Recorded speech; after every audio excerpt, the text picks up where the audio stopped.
So we have a sense as fans, as people who follow Taylor Swift, that she's really big. But for the music business, how big is she? Well, what she has accomplished with her tour is unprecedented. Never before have we ever seen an artist put multiple stadium shows on sale in the same city and blow them all out on the on sale. That's never happened. And so she's raised the bar. She set a new bar because now that somebody can play whatever, I believe it's 51 stadium shows and sell it out on the on sale is incredible. It's what I'd call Beatlesque. Yeah. It's what we would have expected the Beatles to do had they been touring in prime time as today. We would expect to have that same kind of result. So we talk to investors here. Give us a sense of the economics of this. You referred to the Beatles. My understanding from reading about it is the economics were different back then. That a lot of the economics were driven by the records, the old LPs that we bought. Not so much anymore. When we talk about perhaps $1 billion from this tour, where does that money come from? How does it break down? Well, it breaks down from ticket sales, and then the additional monies that come from ticket sales, platinum tickets, VIP tickets, merchandising is a big ingredient, sponsorship, so those are kind of the things that bring up the dollar amounts. But it's ticket sales is the base. Where does recorded music fit in anymore?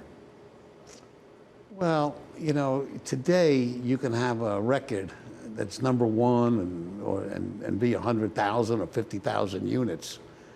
25 years ago, many artists were selling a million albums, a million records, on release, or it was more common. So the album sales are diluted and the record sales are diluted in comparison to what it used to be. I mean, there's artists, whether it's the Eagles or Billy Joel, at 24 million, 27 million, Michael Jackson, the Thriller. Those numbers really don't exist. And if they do, they're really aberrations. The Adele success, the Taylor Swift success, those are aberrations. That really wasn't the case 25 years ago. I have a lot of gold records and platinum records on my wall, and some of those artists, you don't even know who they are. And today, if you did 25,000 in the week, you could end up being in the top 10. So we've heard that she has several albums right now in the top 10, as it were, right now. Does that mean it's not quite as important, for example, to her and her team as all those sold-out concert venues? Well, it doesn't bring in the revenue that it used to bring in to the label, et cetera, because it's not millions of records that are being sold weekly. It's an amazing, again, another amazing accomplishment, but it does not have the same revenue stream that it did 30 years ago. What does this mean for the venues? Are they making a lot of money off of this as a practical matter? Sure, the venues are doing wonderful. They make from the food and beverage, the parking, the ticketing. Oh yeah, it's a big business for the venues. Many venues now, especially the stadiums, are very aggressive in trying to lure talent. This is a big business. Taylor Swift in herself is a big business. Who runs that business? Well, I don't represent Taylor, but she has, her team. And I think my perception is that Taylor, I think for an artist to really be very successful, I think they have to be smart and they have to have good instinct and they need to have business savvy. And I think Taylor probably fits those qualifications. Is that your experience with the artists you represent? In fact, that the good ones, the successful ones, particularly over a period of time, are pretty savvy about how they manage their business and their brand? Well, a lot of artists have managers, but no matter what, there's always somebody, usually in a band, who's running the band, who the manager has to bring their suggestions to. But the artists ultimately make their own decisions. So as much as, people can be very influential, but you need to have good instinct and good savvy. And I think, I think that's an ingredient. I've seen people lose careers because their heads weren't in the right place to handle it.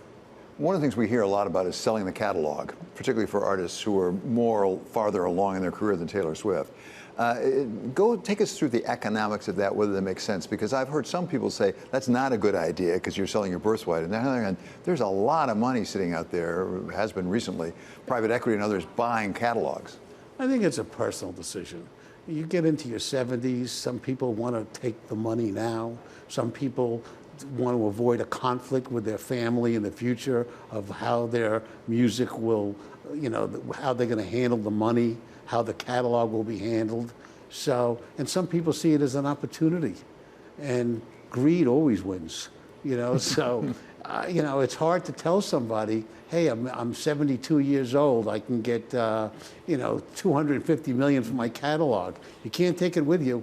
That seems to be right. So Wall Street Week really addresses investors. And most investors are not going to be Taylor Swifts or even Taylor Swift wannabes. But if somebody wants to invest today in the music business, is there a part that it makes sense to invest in? There was a time, for example, you'd probably invest in RCA, you'd invest in Decca, something like that. Where do you invest today if you want to invest in music? Well, I mean, the live space, and the space I live in is the #1 space. To me, that's the golden goose. I mean, there are artists that can make as much as 10 million a night, performing, which is a stupendous number. And so I think, how much room is available? It's a billionaire's game. There's no doubt. It used to be a millionaire's game, and today it's a billionaire's game. You have to have deep pockets, because you could also have deep losses, but you can have huge wins. When you say it's the live space, does that mean the promoters, the people who put it together? Because there are companies out there, even some we know, The live publicly space are traded. the promoters, the venues. Yes, it's a very attractive business.